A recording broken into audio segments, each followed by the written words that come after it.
Hello, Susan. Hi, How are Shema. How are you? you? I'm I'm wonderful, good. thank you. Yeah. I'm watching the snow out the window right now. It's so pretty. It's just started. Really, I Yeah. love the snow, but I don't like the cold. Here it's I warm. yeah, really, I heard you had spring. Spring has arrived in Morocco. It's not here yet. Okay, So, well, well, my name is Susan Powers, and mhm. I'm from Edinburgh in Scotland. And I am a retired teacher. I was a teacher for 24 years, and I'm now working with my own business where I coach international teachers and I create resources to support inquiry-based learning in the classroom. I studied English literature and a Bachelor of Education degree. Mhm. And my hobbies are, I love being outdoors. So anything that includes outdoors. I used to be very, very sporty until I had a pretty bad brain injury. Oh, And so, yeah, that's 6 years ago. And so I'm not as sporty, but I enjoy hiking. And so I feel happy when I'm outdoors or when I'm with animals, but also when I'm with my family, my children especially, and friends as well. mhm. Thank you for sharing. Well, I'm glad that you are doing better now after your brain injury. I hope that it's okay. It's been a long process. I mean, the first 3 years, I wasn't working for 3 years because I couldn't speak, I couldn't walk properly. It was kind of like having a stroke. And Wow. that was actually why I had to retire because Mm, I couldn't go back into the classroom because I'm hypersensitive to noise, overstimulation. It causes seizures. I mm. started to get seizures. And so, yeah, that's why I'm not in the classroom anymore. Sadly, it was a brutal way to be ripped away from, your career that you love, but you make it work, right? You keep on going. Wow, this is very inspiring, Susan. I feel very touched by your story. It's motivating. Thank you. Yes, exactly. Thank And you. you managed to help a lot of teachers around the world, despite your injury. This is something. This is really something. Yes, it has evolved, hasn't it? It started off as a little blog and it has evolved into this thing. International. I Now remember, international. yes, I Yeah. remember when in 2018 when I first discovered you, it was like discovering the oasis, and when you're in the middle of the desert, you have no resources, no water, no nothing, and then you see this woman who's motivated and she makes you fall in love with this program because it was new to me, and I Yeah, needed yeah. some inspiration. Well, you're very welcome. I'm glad it was helpful. I'm glad I was helpful.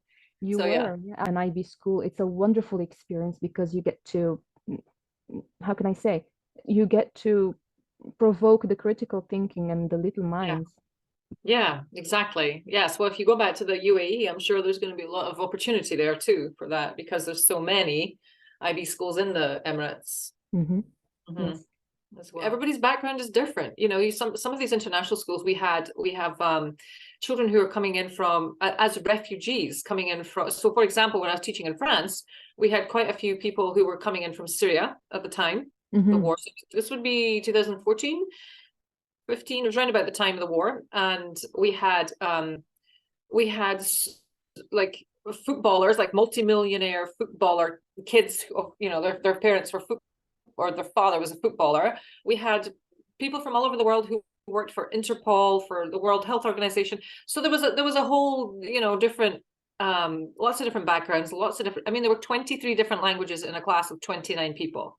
Wow. Yeah, yeah. And every level of English from zero to Wow. yeah, to like academic level in 3 or 4 languages. To Obama So level. yes, yes. And that wasn't me. So, so the strategies that you have to come up with, you have to be very creative. Yes, Yes. exactly. Just to wish, I'm very goal oriented. Hmm. So I yeah, and if I had my planner with me, I don't want it's downstairs, but I constantly I write down for 2023, for example, I write down what a wildly successful year will look like.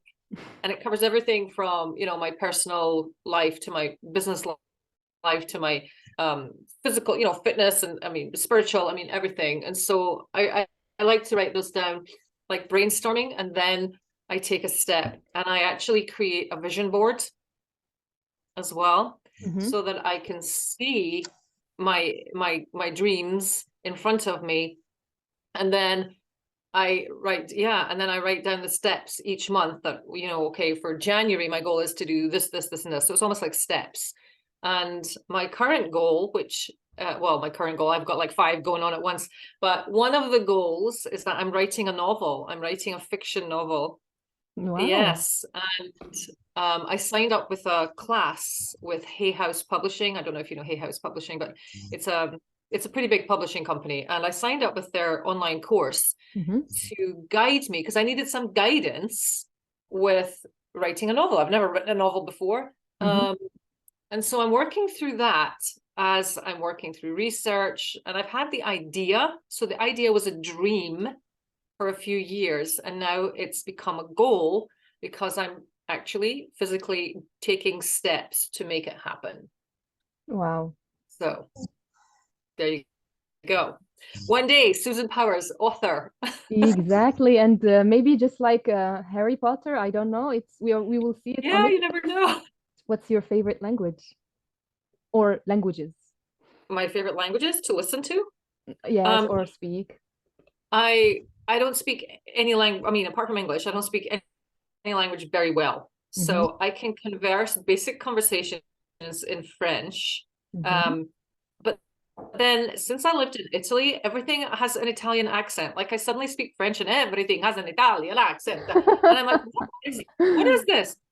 So yeah, so I was learning Italian as well. And then we had the pandemic, and everything crashed and burned with that. But yeah, I love listening to French. I do. I love it. And I've been to, obviously I lived in France for a couple of years. And I visited France a lot, because you can, from here you can drive. But I've also been to Tunisia. I have visited Tunisia a couple of times. And so listening to their French accent compared to the French, and obviously everybody has their dialect as well, but it was very interesting. Yes. I had a huge respect for you, and I admire you even more now, knowing that you've been through death, literally, I believe, because not being able to speak and do basic things is not easy. Yet you are here and inspiring, motivating other people. Thank you. Yes.